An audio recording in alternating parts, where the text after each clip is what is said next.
Vivemos numa época em que físicos, filósofos, gente do meio espiritualista e, enfim, praticamente todo mundo tenta explicar como esse mundo funciona. E como todos querem um pouco de fama, teorias e hipóteses não param de cair sobre a cabeça da humanidade, como presentes escapando por um buraco ruído por ratos no saco do Papai Noel. Olá, pessoal! Entre essas hipóteses revolucionárias existe uma que afirma, deixando de lado por enquanto se ela realmente merece ser chamada de revolucionária, que a luz é o próprio tempo. Literalmente, a ideia é que o tempo não flui por conta própria. É a luz que cria o tempo. Cada fóton marcaria um minúsculo tique na passagem do tempo. Sem luz, não haveria tempo. Bem-vindos ao nosso canal Pipa. Prazer, eu sou o Deluca. Vamos analisar tudo isso em detalhes a partir de agora. Então, hora de começar o conteúdo de hoje.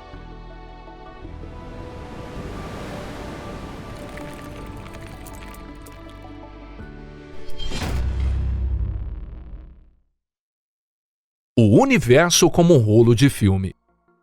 Em uma região do espaço completamente escura, onde não existe um único fóton, o tempo pararia fisicamente.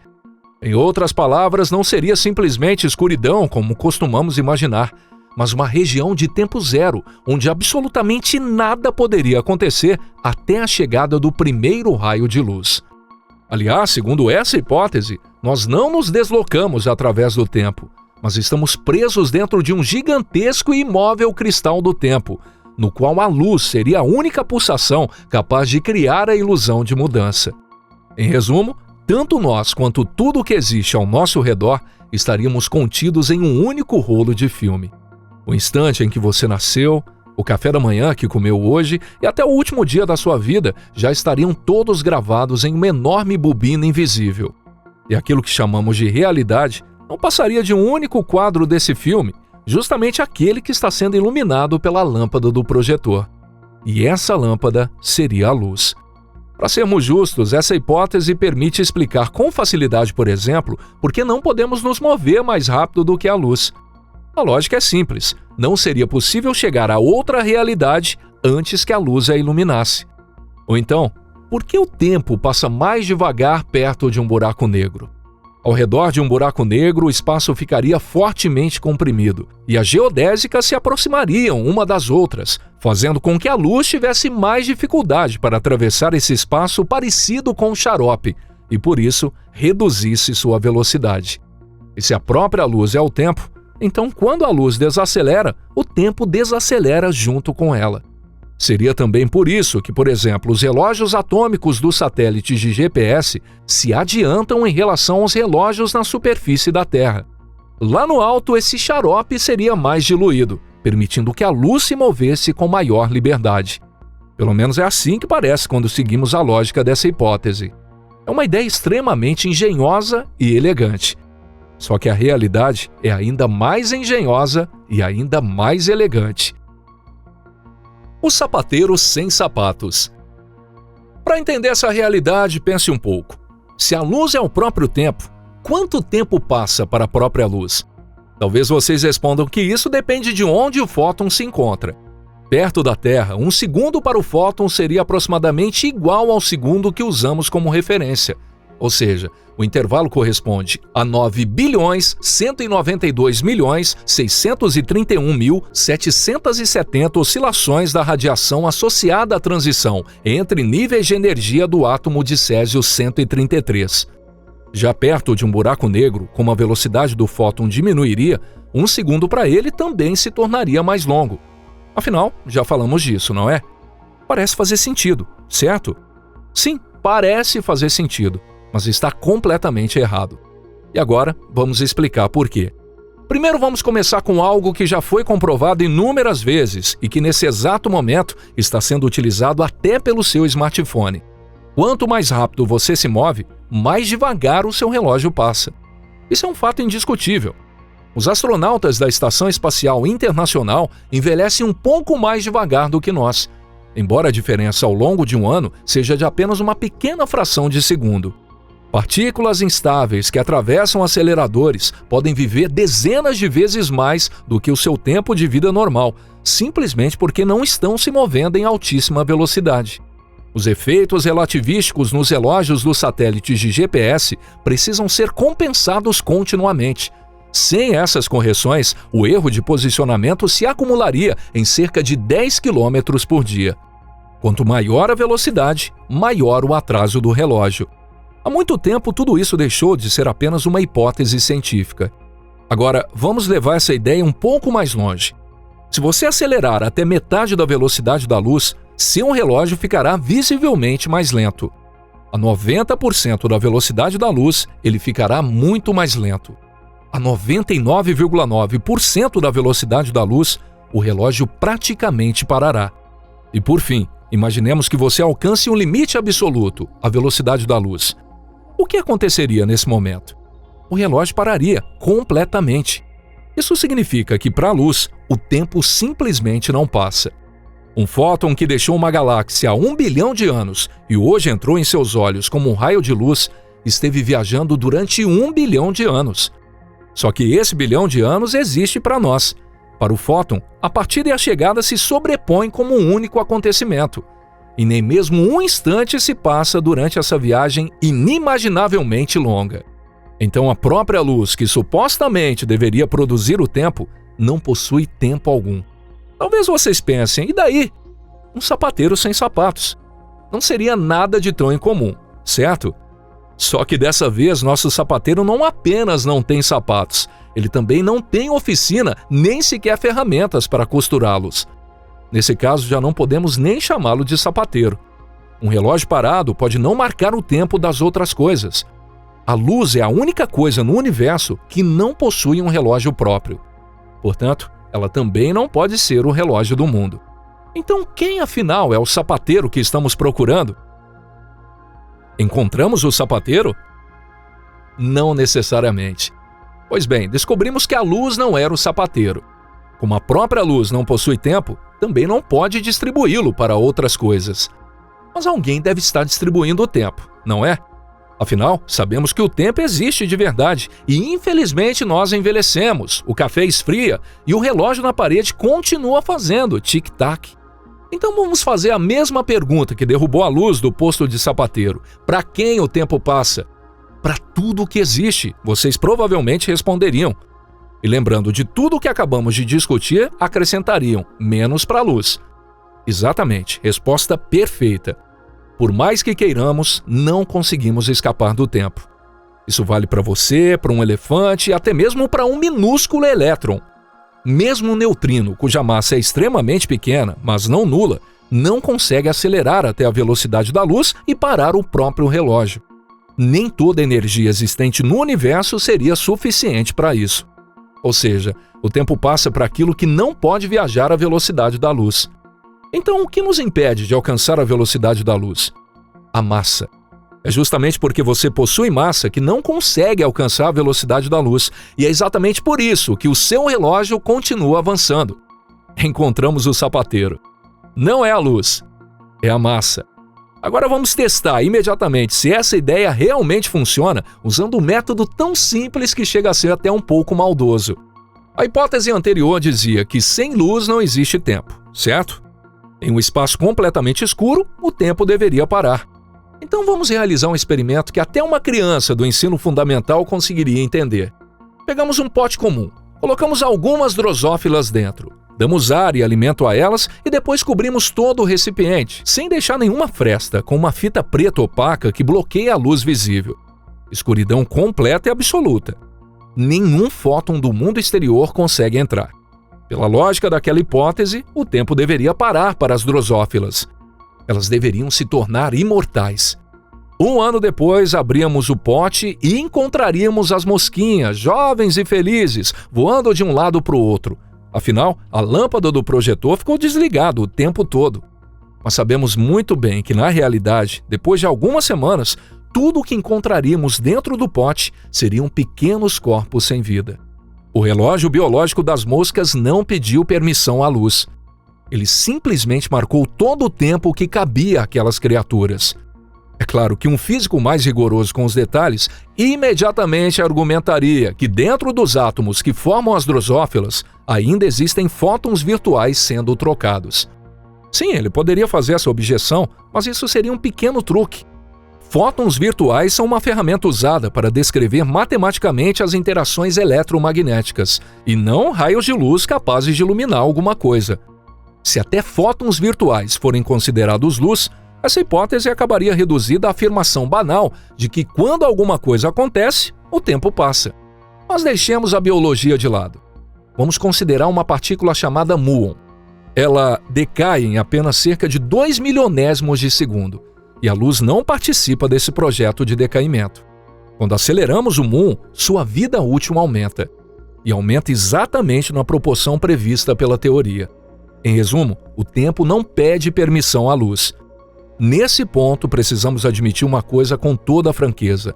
A massa também não cria o tempo. O espaço-tempo pode existir mesmo sem massa. Nas equações de Einstein, o tempo já estava presente desde o início como um dos eixos de coordenadas e não é produzido por ninguém.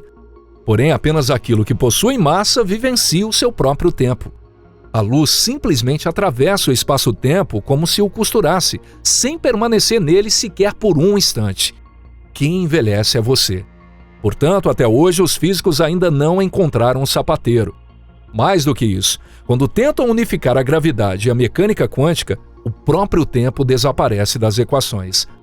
Isso é conhecido como o problema do tempo e vem atormentando os físicos há cerca de 60 anos. A única coisa que podemos afirmar com segurança é quem possui tempo. Aquilo que possui massa. E para quem o tempo não existe? Para a luz. Nesse ponto, os espectadores mais atentos aos detalhes talvez perguntem: vocês não disseram que a realidade era ainda mais engenhosa e elegante?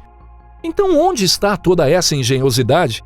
É intuitivo imaginar que aquilo que tem uma existência material nesse mundo também tenha tempo.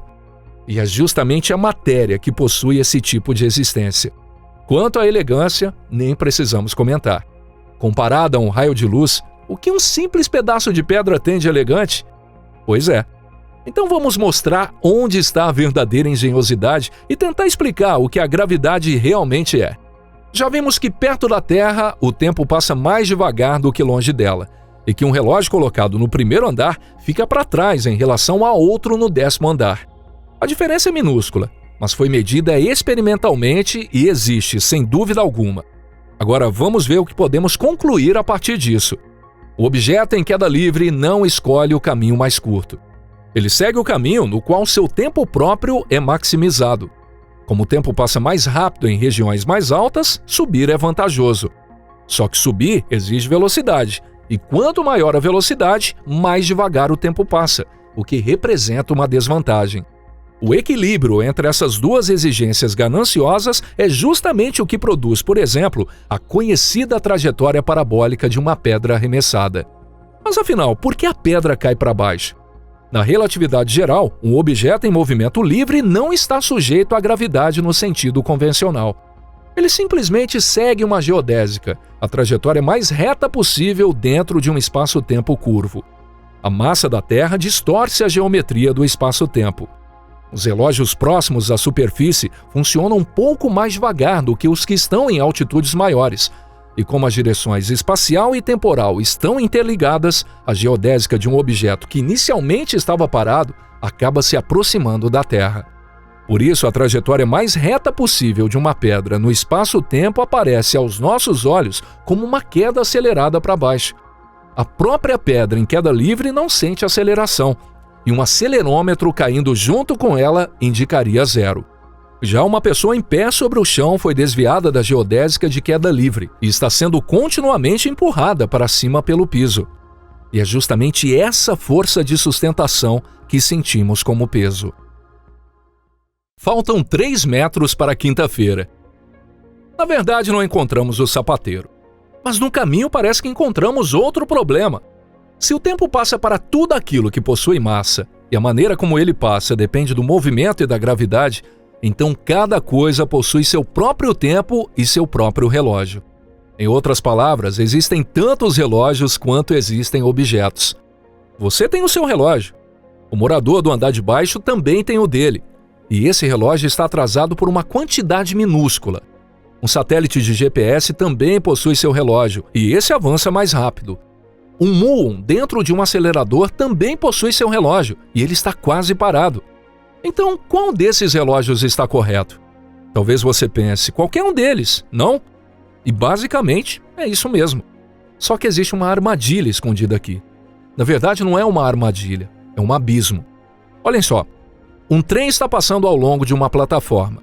No centro de um dos vagões, uma lâmpada acende de repente e a luz se espalha nas duas direções até atingir as paredes da frente e de trás.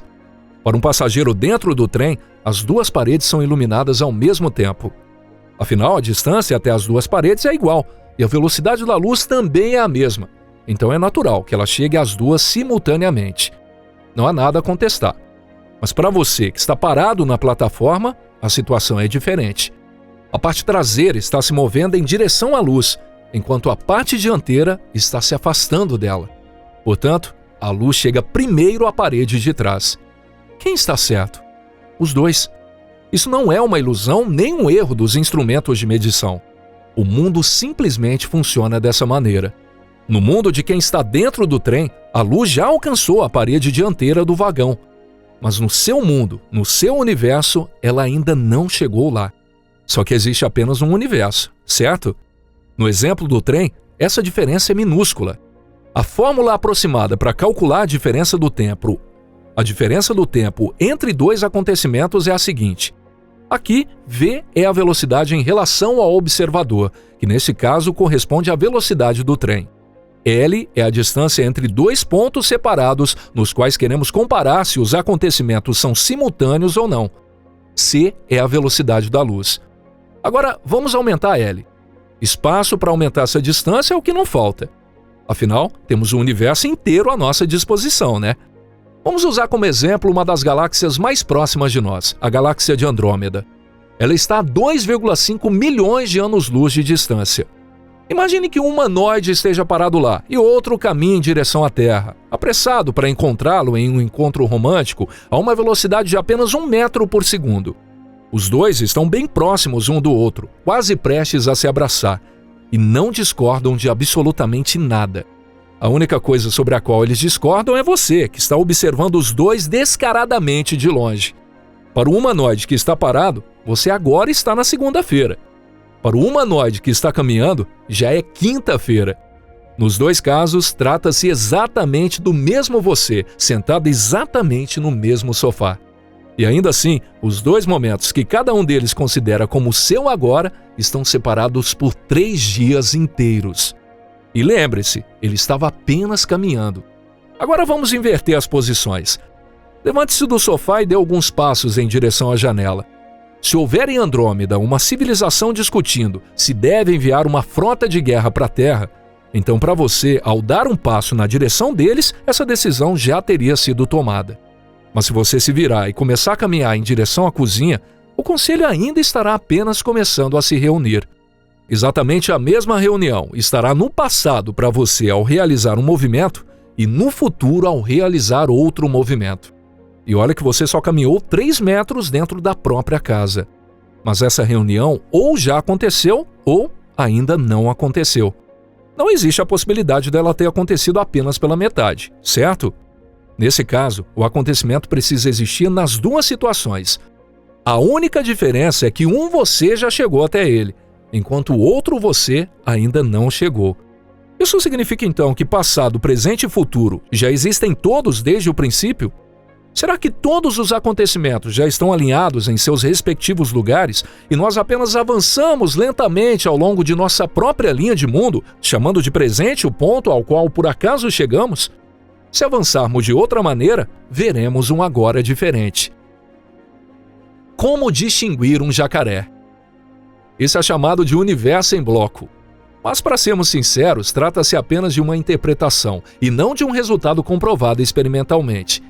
Algumas pessoas aceitam essa interpretação, enquanto outras procuram uma maneira de escapar dela. O debate ainda não foi encerrado, e nós também não vamos fingir que já existe uma resposta definitiva. Mas isso não soa bastante parecido com aquela ideia do rolo de filme que a gente acreditava ter refutado por completo lá no início? Só que um jacaré do rio Amazonas e um jacaré numa tela de cinema 3D também podem parecer extremamente semelhantes. Um deles é real, e pode até devorar você. O outro talvez pareça ainda mais impressionante, mas não passa de uma imagem sem substância. Então, como distinguir um do outro? É muito simples, basta bloquear a luz do projetor. O jacaré da Amazônia continuará lá, enquanto o jacaré na tela desaparecerá. E foi exatamente isso que acabamos de fazer. Bloqueamos a luz e trancamos as pobres drosófilas dentro de um pote em escuridão completa. Se a luz realmente criasse o tempo, as drosófilas deveriam se tornar imortais.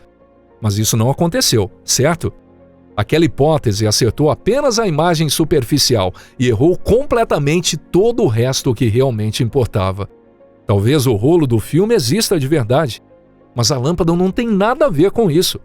A luz não cria o tempo. Muito pelo contrário, a luz é a única coisa no universo que não possui tempo algum.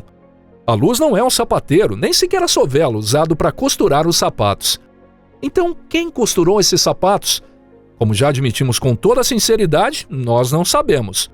A única coisa que sabemos é quem está usando esses sapatos. Você. O café que está esfriando, o relógio pendurado na parede. E pelo menos de uma coisa podemos ter certeza: não é a luz. E se vocês gostaram do vídeo de hoje, não deixem de curtir e compartilhar com seus amigos. Muito obrigado a todos que assistiram até o final. Um forte abraço e até a próxima. Tchau, tchau.